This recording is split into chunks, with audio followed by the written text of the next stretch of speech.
Good morning and happy Friday. Good morning and happy Friday. We're talking about something that I don't know that we've ever talked about before. No, we have not.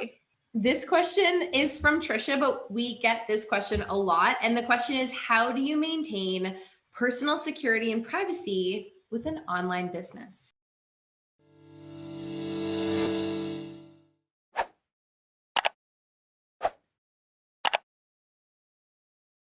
This is a really important question. And so we're just going to really run through a list of things that we do to maintain security.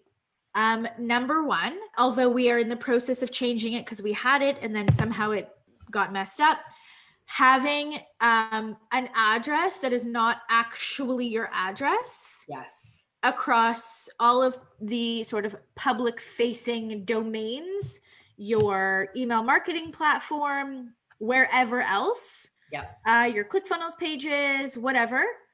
So I have a mailbox at UPS.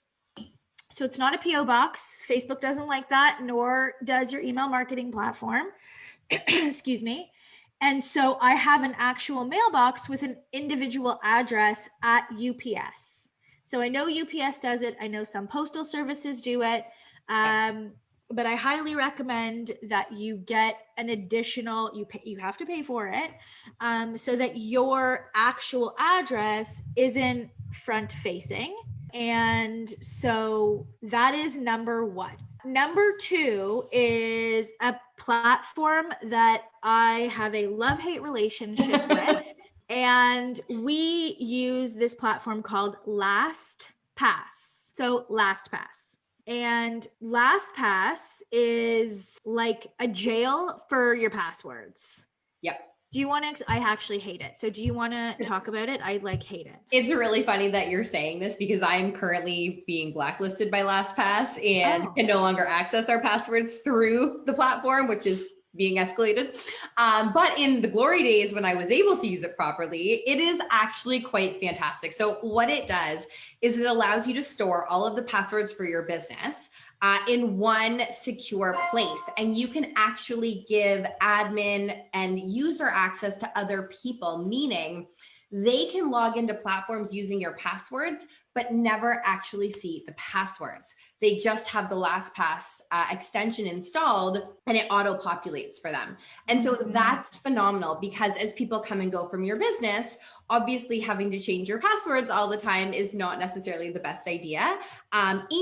Or having to share passwords with like full visibility also leaves you vulnerable too, regardless of who you're sharing them with and the level of trust there. So having everything stored securely there, it means it's LastPass's issue. They are experts at keeping things secure. You don't have to worry about things being hacked and people obtaining your passwords. And then you also have security in knowing that when and if you ever want to discontinue the share of a password with somebody, you can do that like immediately, full stop, and not have to worry. So that is kind of broad strokes overview of what LastPass is. Very important. You should have that if you are working with like any other person besides yourself. Yes. And we did not have that for a very long time. We stored all of our passwords in a Google spreadsheet, which was like passed around. And it was like, here, just come invade us. Yeah. Cyber hackers. Actually. Come invade us, please. So I know that I think there's OnePass or something like that. We use LastPass and it is a vault. Like, they give you a master email and you better make sure that you don't lose that because it's a nightmare to reset it. And then you have to connect it to an app authenticator on your phone. And it's like a whole situation. Yep.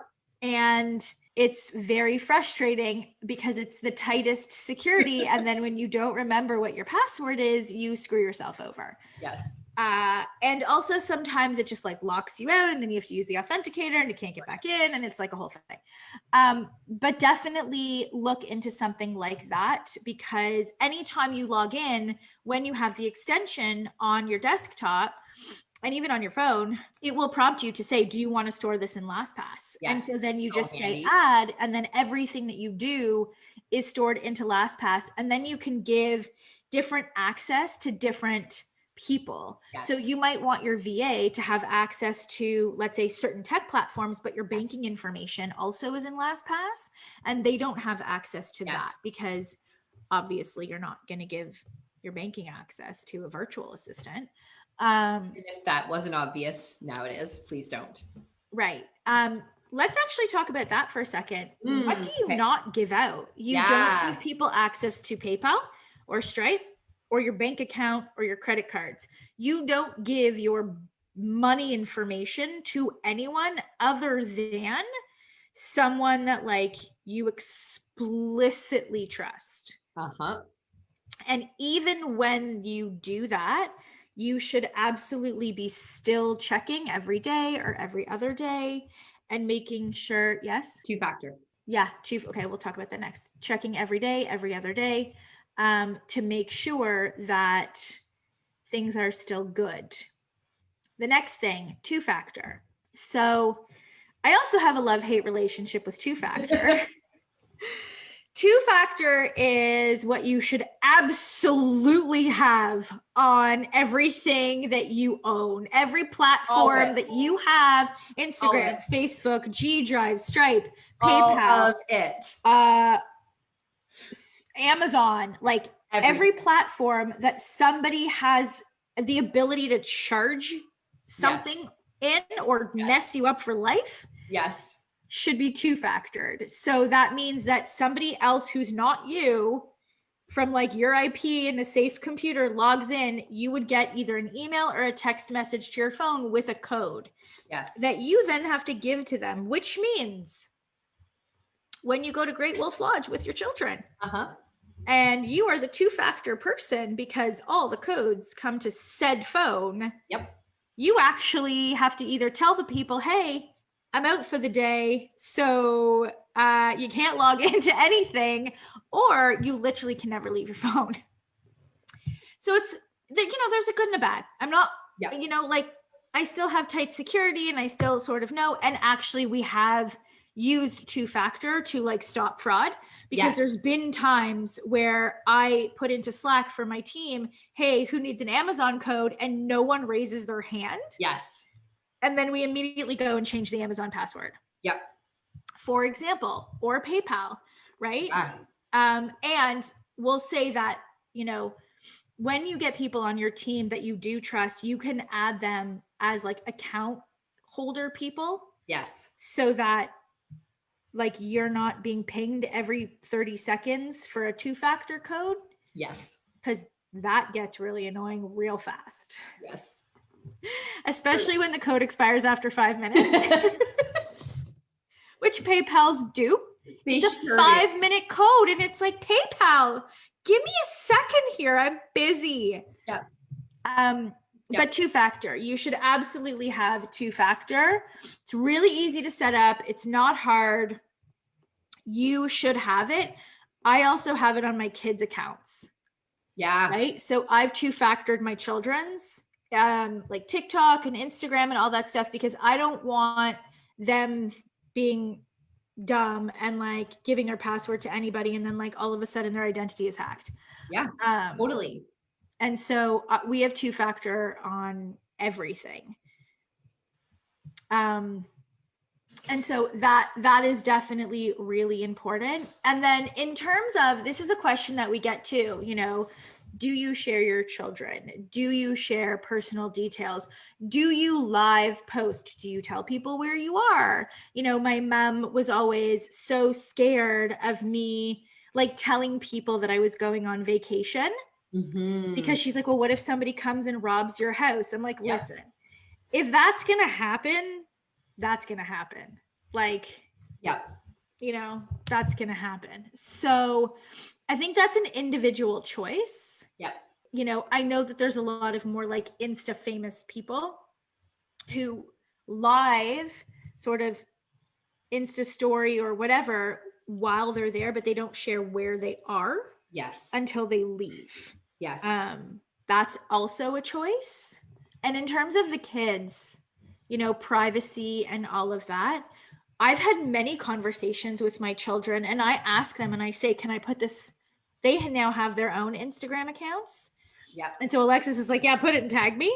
But Daniel doesn't love it, and he's never loved it so much. And so I've always asked, can I film this? Can I post this? They like to see it first. Alexis wants to see the caption. And as soon as they got old enough to know what it is and to be able to have sort of, what's the word I'm looking for? Like, not autonomy, I guess, but there's another word I'm looking for, over their person, I would always say, can I post this? Like, are you okay if I post this? And so they have to give consent. Yes. And I don't know if, you know, you've had those same conversations with your kids. 100%. And we're in the same boat. Leighton loves it. She's like, Instagram me, Instagram me, Instagram me. And Lucas is like, not really into it most times. I think the key thing with all of it is just being intentional and thinking before you do something. You know, where are you? Is your address visible in the background? Probably shouldn't live stream it or put that up, right? Like, you have to really think through the personal identifiers in your Instagram stories, in your posts, and just make sure you're okay with that level of transparency. Because I think if you're not, that's when things happen and you regret it. Yeah. And we also get the question of, you know, like, how much personal information should I share? And that there's no answer for that. What I would say is, you know, and I didn't make this up, but what I would say is you share from a wound, not, or a scar, sorry, you share from a scar, not an open wound. Yep. So for me, you know, the way that I process through things is I need to do it alone. Yes, I'm an open book, but not always while it's happening. Yep. Right? Because we all deserve a level of privacy. We all, like, it's not a requirement of my job to allow the public in real time as it's happening, unless I choose to. Yes. It's not a requirement. And so what the way that I think about it is, it's my job to have life experiences and extract the meaning and communicate it in a way that I feel you, the audience, the community, would benefit from. And sometimes those things remain private. Yeah. And sometimes they don't. And especially, you know, as my kids are getting older and they are on social media, you know, I am much more cognizant of how I share things about being a mother, and like, they're watching my stories. Yes. And they don't understand that I still have a right to speak that way about my frustrations with them, because they don't take it like that. So now I have this added layer of my children watch my content. Yeah. And you know, you always want to think about, like, will my future self be proud of this? I've never talked about the actual details of my divorce.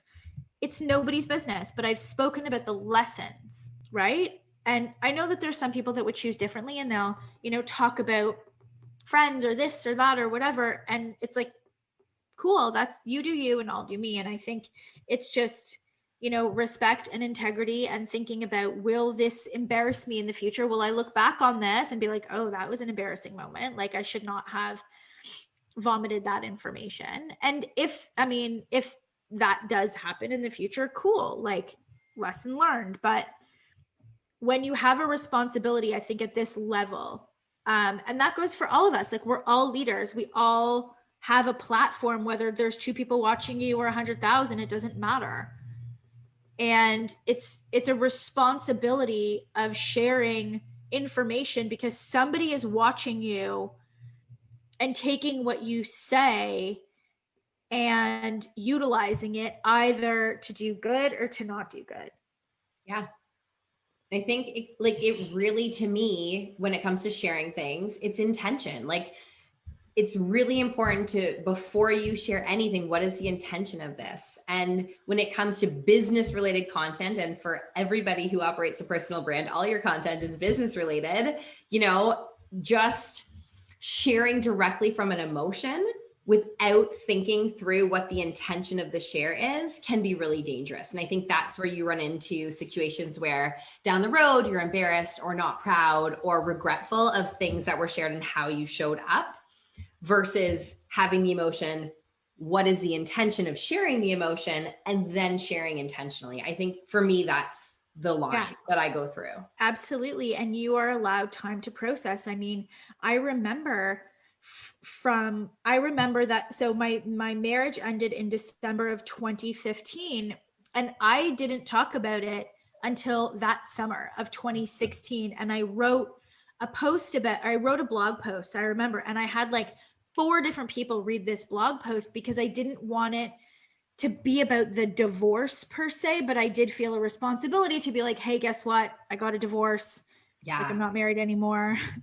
But here's the lessons. And it was how I got my mojo back. Basically, it was like how I went through this really hard time and how I grew my business through it and all of that stuff. So it wasn't about the divorce necessarily, but it was still like, hey, this big thing happened in my life, and here are the ways that I handled it, and here are the lessons that I learned, which again, when you think about, if every intention comes back into what's in it for your audience, that was very valid. What was in it for my audience is steps that I took to get my mojo back after a really hard time in my life.